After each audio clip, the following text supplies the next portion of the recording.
يفر هؤلاء الناس إلى بحرهم وهم الذين أرهقتهم الظروف وأوجعتهم الأيام، ففي مدينة جبلة عشق أبدي بين أهلها والبحر. قدرة والدخل محدود، يعني صعب. بتطلع هيك أماكن شعبية، مشوار سيارين، يعني مثل ما شايف عالم تقعد على الرصيف، بيحطوا طاولات أراجيل، يعني بينبسطوا بيغيروا جو، كل واحد يعني على قده بيمشي. الهاربون من درجات الحرارة العالية ومن حرارة الظروف يتخذون من كورنيش البحر متكئا، فهم يفضلون هذا الكورنيش المفتوح الهادئ على أفخر مقاهي العالم وعلى المقاهي الملتهبة بأسعارها في معظم الأحيان.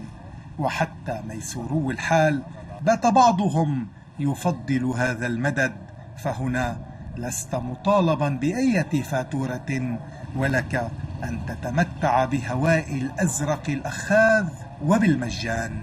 وضع مزري شوي بالكهرباء والمي، ومن هون بنحس حالنا هيك مرتاحين نفسيا شوي هيك. بنشم هوا، بيتونس الواحد، بيحكي مع رفيقه، بيتسلى مع رفقه، وهالشغلات هذا، ونتفرج شو في أخبار. أسرار يبوح بها الناس يحملونها أمانة للبحر ليرد بأمواجه أن صبرا ولعل بشرى وأملا لا بد آت.